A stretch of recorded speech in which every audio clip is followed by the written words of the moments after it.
In the race for productivity, like having sleep wins. Like all science backs that up, but it's like this illusion that, oh, if I work harder and I sleep less, it's ridiculous. Stand by. I'll be right there. Hello and welcome to Minter Dialogue, episode number 368. Today is Sunday the 12th of April 2020, and this interview is a very timely one, especially for anyone with difficulty sleeping. My name is Minter Dial and I'm your host for this podcast. This week's interview is with Drew Ackerman, aka Dear Scooter, aka Scoots, and he's the host of the soporific, mellifluously boring Sleep With Me podcast that has 3 million monthly downloads. In this conversation with Drew, we discuss his journey to making Sleep With Me, his creative process, and some of the behind-the-curtain work that goes into making of each episode. We hear about how Drew deals with the online celebrity status. We also hear about some of his own battles with sleep. It's a deeply personal, vulnerable, and stirring conversation. You'll find all the show notes on minterdial.com. Please think to rate us if you like the show, and don't forget to subscribe to catch all the next episodes. Now for the interview with Drew. Drew Ackerman, my goodness, by which name you go most well-known? Scooter, Scoots, the man with the wonderful soporific voice, Drew Ackerman. In your own words, how do you describe yourself? Well, I guess I would describe myself as a bedtime storyteller or a spinner of long, winding, senseless tales. I'm going to guess you tell stories not just at bedtime, but you must be some kind of a storyteller. Yeah, I've always loved telling stories. And actually, that's kind of where the idea of the podcast came from, was like, I used to tell stories to my friends when we'd be like sitting around in a park on a blanket. It would be like watching the clouds and relaxing. I'd be like, okay, just give me a few words and I'll tell you a story. And they'd say, okay, squirrel, pineapples, and banana peels. And I'd be like, oh, okay. But my stories were never very exciting. They're more lying around in the park, relaxing kind of stories. Wow. Well, so it very much sounds like improv. Yeah, I guess it's very similar. I never realized it until I've been doing the show for a while and people would reach out to me. But for me, it's like, instead of a stage and working with other actors, it's working with all the different parts of my brain and personality that seem to crop up and thoughts that pop up in my head and kind of saying, oh, what do you have to say? Oh, okay, let me listen. And what do you have to say about this? So that really also speaks to creativity for me, Drew. So you're lying on the grass, looking at the clouds, a squirrel and tree or whatever. How do you go from that to creating a podcast?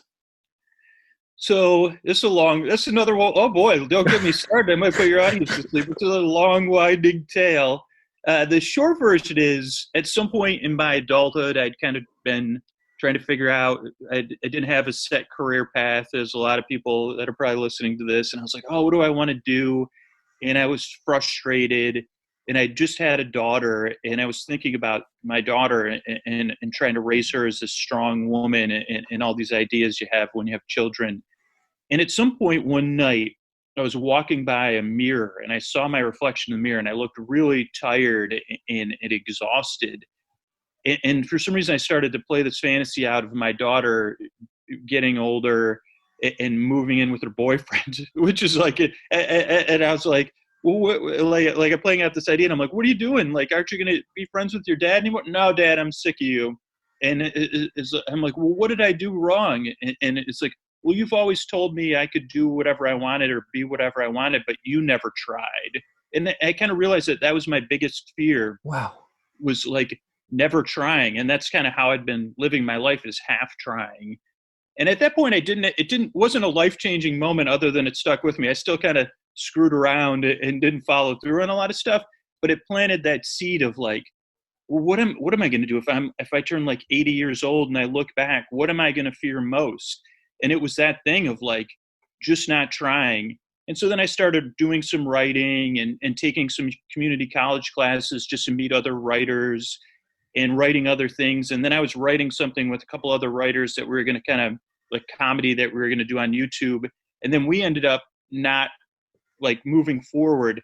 And all along that time, I kept having the idea for the podcast of like, hey, what about a bedtime story podcast for adults that's kind of silly and goofy? And I'd be like, no, that idea is terrible. And then it'll pop up again. Hey, what about you could make a podcast and just tell stories and put people say, no, that would be embarrassing. But this is the no in your little mind. This is the no stir up here. Exactly. That critic, like, and it was years. And I'd be like, no, I don't know how to make a podcast. No, I don't know how to talk on the mic. And eventually when I broke up with those writers, I'd had a lot of writing time set aside as a hobby, like at night and when I was commuting to my day job. And some part of my brain that I'm very unfamiliar with, or some part of me was like, hey, why don't you just start that podcast right now before you lose that time to something else? And that was like the biggest thing that started. I was like, okay, yeah, let's just try. And I said, okay, let's just start making this podcast and see how it goes. And at what point did the reflection you have with your daughter come into that? I mean, it wasn't an explicit, well, this is the thing I'm going to do to reply to the question that my daughter's going to ask me? No, it was always like in a reflective moment of like, when I'm dealing with that no, or that critic of like, no, you can't do this, or this is just too scary, or you're powerless. It was like when I had a little bit of space, it would be like, well, I hear what you're saying, but what am I really going to regret most? Is it and really going to be the most emotionally painful for me with like 20 or 30 or 40 years from now is that I just never did it. Like, what won't I be able to forgive myself for is like setting that example for my daughter. And so then I'd be like, so I think that's what gave me the space to be like, let's just try this podcast. We don't know what we're doing. We don't know if anybody will listen, but does it really matter? If our success is trying, it really redefined everything for me. Well, it's a beautiful story. And it also makes me think about how these things come about, which in your case, you were talking about this sort of, you had this idea and it didn't happen overnight, but it sort of like mulled wine, it sort of eventually came to be. And then all of a sudden you have that little moment that you try it. Who cares if it fails? And by the way, most podcasts when they start, of course, have 0 listeners, except for one, for Mom. Hey, Mom, I've tried this thing. So when you start off, because right now, as I understand it, your main Sleep With Me is your main podcast. You've done other examples, Sleep to Strange and Game of Drones, to which I listened for many, many episodes. Talk us through how you've come to this point of Sleep With Me. Yeah, so it was a slow thing too. It was like, okay, let's just start making the show and see how it goes and see how comfortable I could get. And again, that big threat for me was like, that little kid inside me was like, are you going to really follow through on this? Because this is kind of fun. As soon as we started making this, like, I really like this. And it's like, then it was like, are you going to let me down once again and not keep doing this? And it was like staying in that place of like, okay, let's just keep testing out these ideas. What works, what doesn't work. And for making a podcast, you also have to usually listen to it before it comes out, which can be painful, but it gives you so many lessons of like, oh boy, that didn't work. And then, yeah, like 0 people listen, and then 1 or 2 people listen, and then eventually like 20 or 30 people listen. And one of those 20 or 30 people will actually offer their opinion. And a lot of times it's like, hey, I don't know if I liked this. And for me, it was like listening to those things and saying, okay, let me try to fix this. Like, I won't talk about snakes. Or one of the most powerful pieces of advice I got from listeners within the first year was like, I really don't like it when you use self-deprecating humor, like in a sharp way. And it sounds more like you're doing it for yourself, or you're feeling sorry for yourself. And they're like, that impacts me as I'm trying to fall asleep. And it really helped me be like, okay, it's okay to use it in a softer, fun way, but when you're using it in a harsh, kind of cruel way, obviously it's like it helps. It should have been obvious to me, but it wasn't. It's like, oh, that's not going to help someone fall asleep if I'm feeling bad about myself or letting my critic like trash me in front of the audience. And so it's just a slow process of saying, oh, this worked and this didn't work, or this person didn't like this. And then it was like, okay, in making stuff, then you get to the point where it's like, you kind of have to find, and I think it's a fluid thing of like, why am I making this, or what is the guiding thing in my gut that's guiding this thing? And then how do I process the feedback coming at me? And how do I kind of stay balanced or vacillate and make mistakes and still recover? Because especially right now, people have strong opinions, and it's like you want to be able to listen to those or filter those and still be able to make the thing, because you can't please everybody. But at least me, I always find a default of like wishing I could or wanting to, but it's really impossible. Well, you've now got to the point where you have, as I understand it, 3 million weekly downloads. And as I was trying to figure out exactly the placement, that puts you in the stratospheres of podcasts. And so clearly you're a public figure now, Drew, and you must get a lot of interactions and, people calling you out for stuff. And do you have to deal with some, I mean, it's hard for me, hard to imagine, but do you have to deal with people who are being gross and unfortunate with you? Yeah. It's only that we're only 3 million a month, so it's not that quite that, but still huge. enough. Oh, it's still huge. But yeah, it's weird that I think it's been helpful, and I've had to grow. So anybody that's listening that thinks that this just happened, it took me like 6 or 7 years to get to this point of like being able to deal with the feedback. But my voice and my style of show hits some people's brain in a way that makes them absolutely outraged. And so they'll send me these outraged emails of like, and it's kind of a senseless outrage. I think that they can't sleep, and then they're listening to something that's supposed to help them sleep that they strongly dislike. So I get those emails, and it's like, okay, right, the show's just not for everybody. And so it helps me learn that lesson again and again and again. And then I've also learned that some people just aren't, like, especially people that can't sleep, are not well. They have a lot of other stuff going on in their lives, and they might lash out to me, whether they like the show or don't.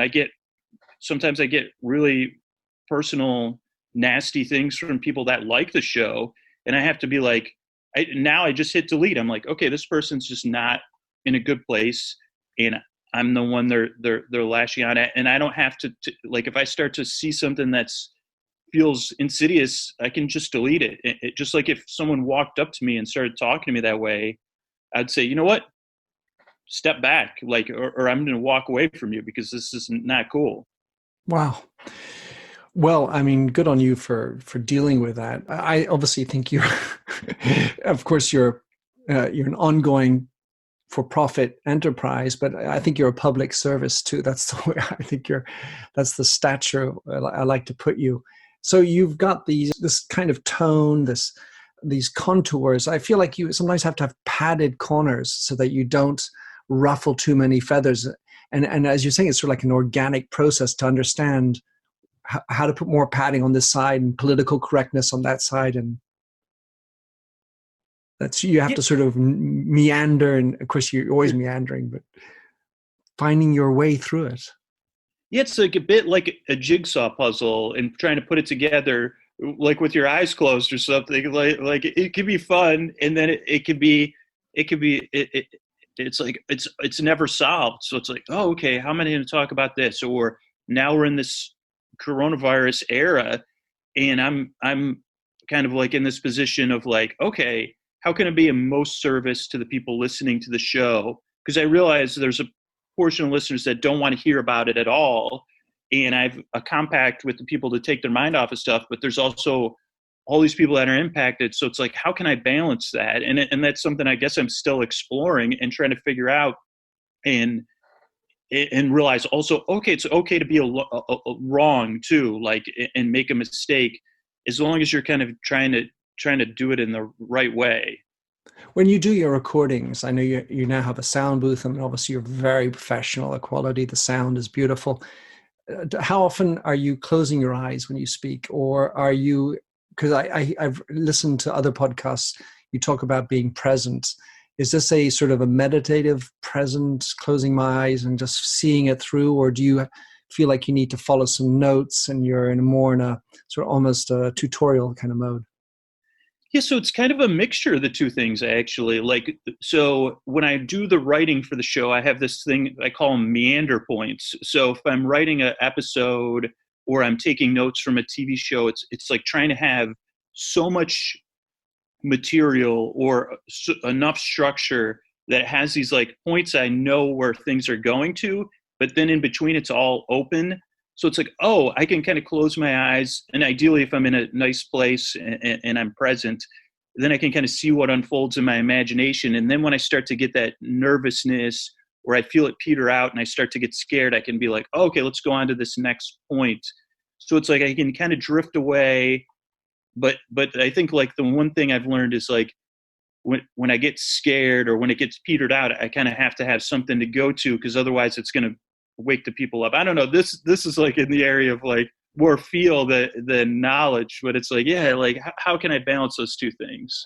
Sure. So I wanted to, since there's a growing interest in podcasting, not just because of today, but in general, it's obviously a big area. And you rightly point out that you've got here after many years of hard work. When you're starting off, typically, as I am, I mean, I'm not starting off, but I'm still small. I do the post-production myself. I do my notes. I clean it up. I've got it all.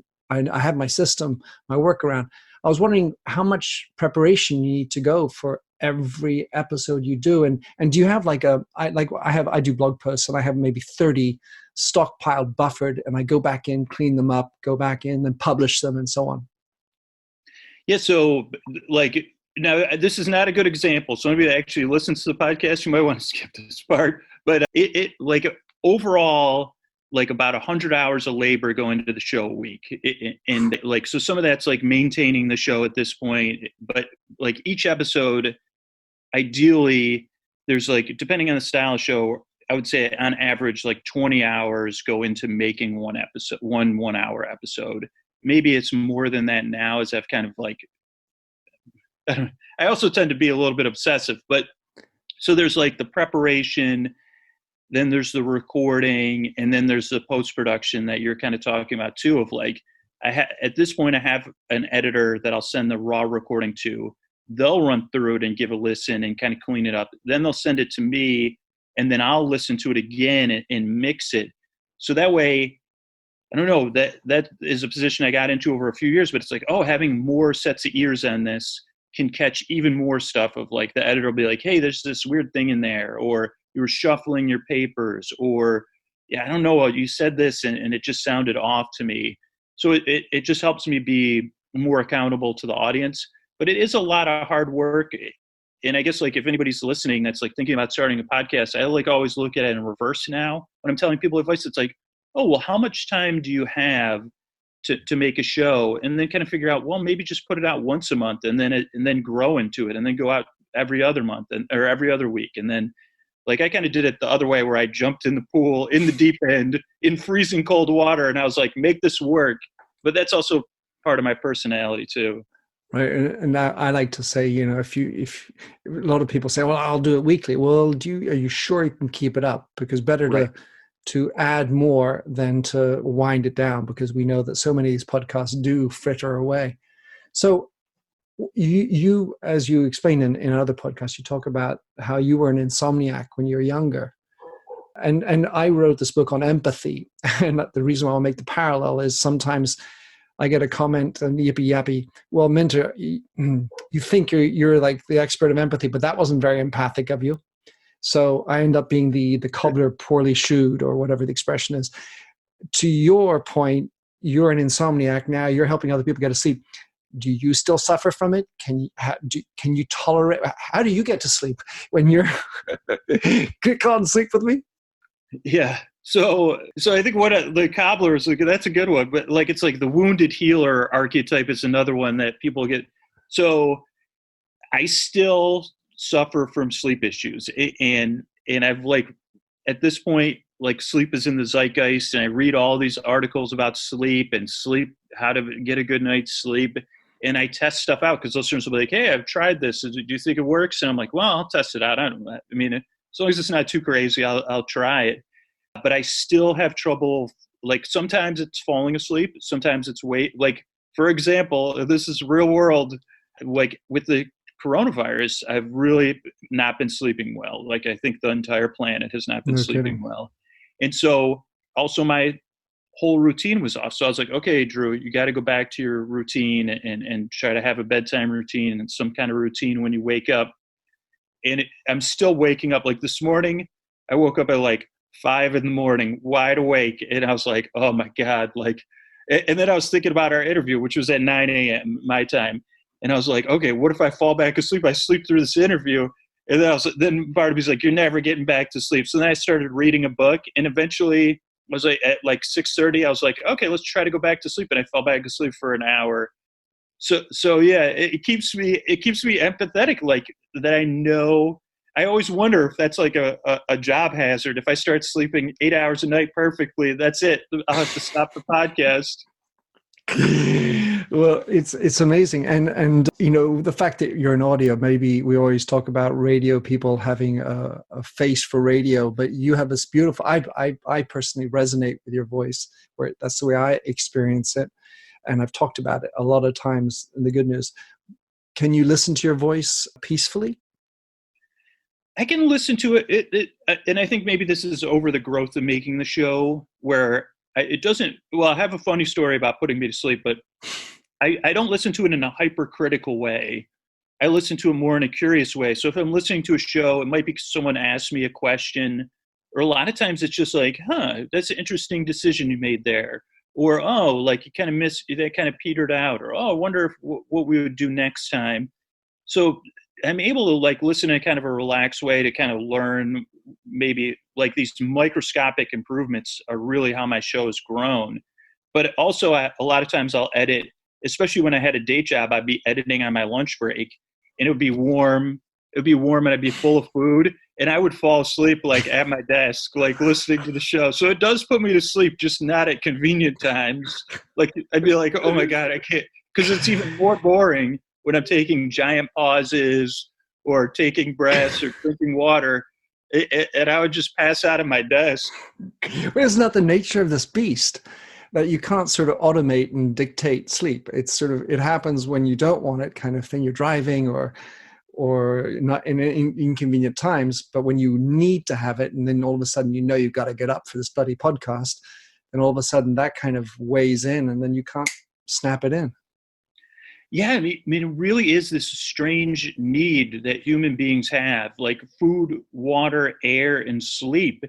And at least in most parts of the world, like those are readily available except for sleep. I mean, some people struggle to get food and water, but for the most part, like everyone struggles. Like sleep's not under anyone's control. No. And it's like the harder you try to control it, the harder it is. But we have a physiological need to sleep. And so it's like mind-boggling. And then the more you need it and the more you want it, the further away it is. Well, some people, my wife would be one who just never has a problem sleeping, virtually never. And then it seems that there is this other epidemic of sleep where people do, and Arianna Huffington now and the Walker book, and so much, there's much more topic about it. It's becoming a common topic, but not in business yet, where it's still sort of considered a personal thing. It's almost like you can't talk about sexuality or sleep. These are off limits almost. What do you think about that? I mean, I think maybe we're progressing to that point. I mean, it's kind of ludicrous that it's like this, like it's like not talking about something else. Like why would you go to a board meeting and it's like 55 degrees in the meeting room, and you're not going to say anything about it, like because you're afraid of like rocking the boat? It's like the same thing. It's like everyone is impacted by sleep. I'm sure that over the next 10 years, like insurance companies are going to be more involved, and health is going to be more involved. It's like, geez, like this is like in the race for productivity, like having sleep wins. Like all science backs that up, but it's like this illusion that, if I work harder and I sleep less, yeah, it's ridiculous. I totally agree. I mean, as I was mentioning before we started recording about this, the 3 untapped levers of productivity: empathy, sleep, and purpose. And I'm so not ashamed about that. It seems so obvious for me. I want to spend the last few moments, Drew, talking more about the podcast itself, because the majority of people podcasting have the average, as I was told by Rob Walsh at Libsyn, is 137 downloads after 30 days. You're at 33 million in a month. So anyway, much bigger numbers.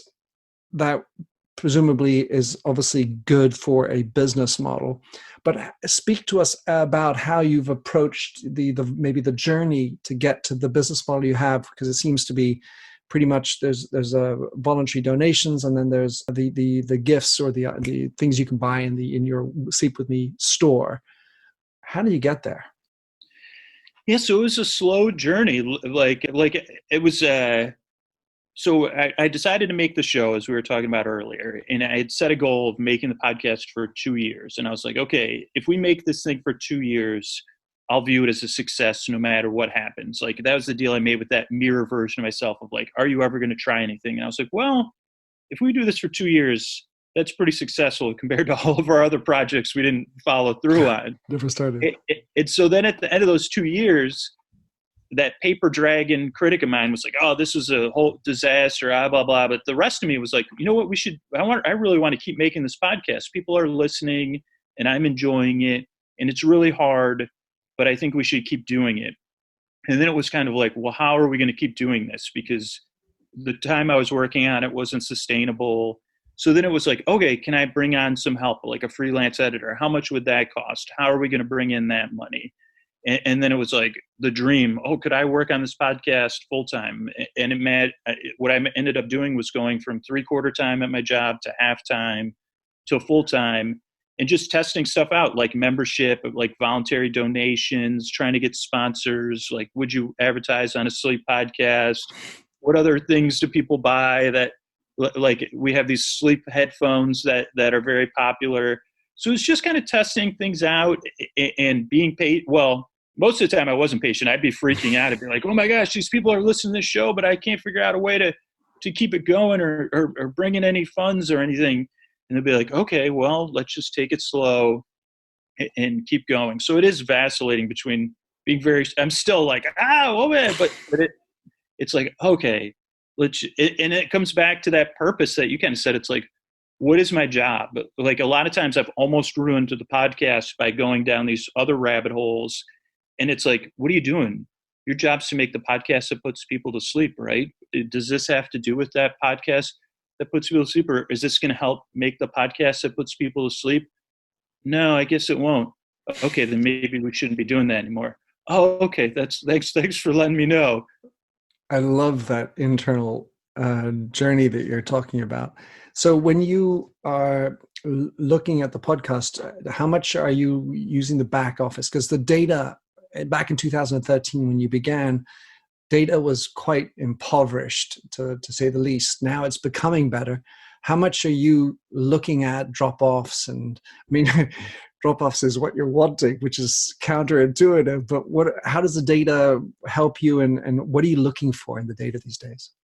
So I love data. So like, and it does inform a lot of how I make the show, especially because I can line it up with what the listeners are saying and see how the data correlates with that. So for me, and it's interesting you brought up Rob Walsh, because I had a conversation with him one time, because I said, do you know, like, with the new data we're getting from Apple, I can see when, like, what percentage of my listeners have a 45-minute, a 30-minute, or a 60-minute sleep timer set. Mm-hmm. So it's just like these drop-offs at those points. And then I can also see how many people are re-consuming shows, which was something I never knew before. It's like how many people are re-listening to an episode. So that can kind of help me be like, it can also see like, oh, wow, that episode just did not, no one liked that episode. They turned it off early, you know? Yeah. Or like they didn't re-listen. So the ones that people re-listen to more and more, it tells me, oh, okay, there was something about this that really worked, or that people don't re-listen to. It's like, oh, that didn't work as well. Or how many people start the show, like a lot of mean emails I'll get will be like, oh, I can't believe you're asking for support, or, oh, I can't believe that. And then I see the numbers don't back that up. It's like, those people have a strong opinion, but only 2% of my listeners skip ahead. So it's like, okay, that just doesn't, the data doesn't back up. That's your opinion, but it's not a majority opinion. So it can help just like try to refine what I'm doing, I guess. I love the fact that you're looking at the data and that you're a data geek, and I mean it's so relevant, the style of data that you have as opposed to what other podcasters are. They're wanting to have the 60 minutes. When it comes to the sponsors, of course, the challenge is remembering next morning to, or waking them up and turning the light on and then clicking on the I want that right now. What I've seen as a trend is that the host is the person who's speaking the sponsorship, and that is considered, I think, the winning thing, because it's more authentic, it's coming from your voice, it's more natural, it's the flow. To what extent do you feel like you also need to love the products? In other words, if I came to you with some horrible item, you're going to be, no way. There's always this sort of balance you have to work on.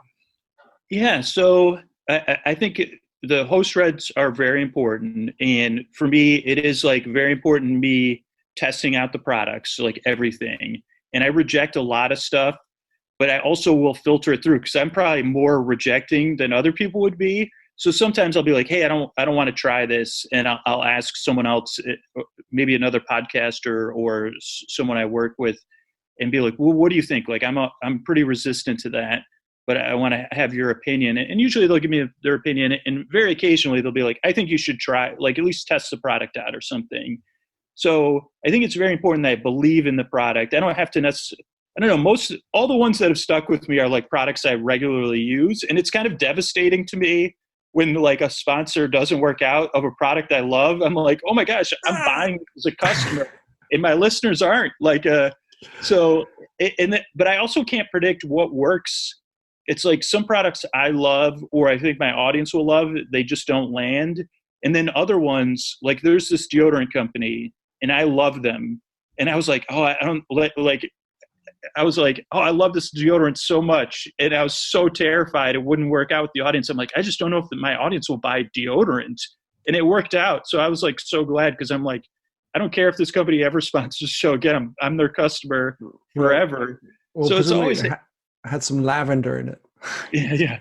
I mean, I think for me, it's like, I always look at the sponsorships like, is this company going to become a part of the show? Like where the listeners feel like, oh, I know this company and I affiliate them with helping me fall asleep. And they're kind of like part of this broader family sense. So it's like, oh, do they fit in with that kind of concept? And do they believe in the show enough to stick around long enough that they become a part of, like, where the listeners are like, oh, I know them, they're a part of the show. That's when it'll be successful. Like, it's just like anything else. Like, I mean, podcasting, it's a little bit less than this, but somebody coming in and looking to sell a bunch of stuff right away or really fast, it's just not going to work. Or they're like, I need an instant return on my investment. It's like, well, that's not really how this show works. Like, you have to believe in the show for the listeners to believe in your product. It's going to be a more of a long-term commitment. That makes sense. Have you ever had a conversation around product placement? As in, so Scoots was talking this, and then, I put on the deodorant because I was feeling good and I liked this deodorant called Brand X. And I think like, I don't know. I guess like I always think about it like, I've always wondered if the listeners are going to be like I'm waiting for a dream. Like I had a dream I ate 40 sticks of deodorant, and it's like they're having crazy dreams about it. That's so funny, Drew. Well, I love it. So, Drew, where can, let's say that I'm imagining iTunes is probably the most popular podcast, as it is for most of us. But where do you like people to come find you, follow what you're up to, learn more about you? Oh, and I wanted to ask you one more question, which is, do you have a favorite app or other tool that you could recommend for us to also go down, not to go to sleep because that's you, but otherwise? For podcasting or for sleeping. So I like My Noise, it's called. It's an audio app, and it has like a lot of different sounds, and you can kind of adjust them. Like, I'm a big fan of pink noise personally, or I'll use a lot of fans, and I'm always in search of things like, because I can hear the loops and I can hear the breaks, and then I'm like, oh, this just isn't going to work because I can hear when it reloops. So this one, it's really fun. Anybody that likes audio, it's a free app to download, and then it has some free audio samples, and then you can buy more, but it's My Noise. All right, well, and I'll play with it everywhere. And it actually works in the background, so you can listen to other stuff. Like there's like spaceship noises, there's throat singers, there's so many different things that you could test out, and you can mix them together. So I'll be listening to like throat singers, jungle noises, and spaceships all at the same time. That sounds very much like listening to the Grateful Dead. Where you've got so many different things going on at the same time. Love it, Drew. So back to my regular question, my initial question, which is how do people find out more about your podcast? And I put all these in the show notes. And where would you like people to follow you or connect with you? Sure. The easiest thing to do is look in the podcast app you use for Sleep With Me, and it should come up, and you can check out the show there. If you need to know more, you're like, well, I'm not so sure about this guy or whatever. My website is sleepwithmepodcast.com. I don't think Sleep With Me has any. I think it's just a parked URL, but yes, I saw that. I don't want to put that in your browser history anyway. No. So sleepwithmepodcast.com, those are the best place. Oh, and if you're on Instagram, right now I'm trying to do kind of just live streams about telling bedtime stories and encouraging people to tell the people in their lives bedtime stories, especially now that we're kind of all defining this new idea of loneliness and togetherness. Is kind of like we're in a weird mashup of that right now. But I think people telling one another bedtime stories, just like we talked about at the beginning of the show, just for fun, it could give you a lot. Like from an empathetic perspective, it's like, you know how it feels not to be able to fall asleep. And it can kind of connect you with the other person. So it's just something I'm playing with, is to test that out and have fun with it. Well, I'm sure to put that in the show notes, Drew. Thank you so much. I salute your journey. I definitely love and talk regularly about what you're up to. And I really appreciate the fact that you've taken the time to come on, got up early to come on my show. Thanks a lot, Drew. Thanks so much for having me on. Thanks for having listened to this recording of the Minter Dialogue Show. You'll find the show notes and other blog posts on minterdial.com. If you enjoyed the show, please head over to iTunes to give a rating and review. And to finish, here's a song I wrote with Stephanie Singer, A Convinced Man.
What's wrong with challenge? I know soon we all die.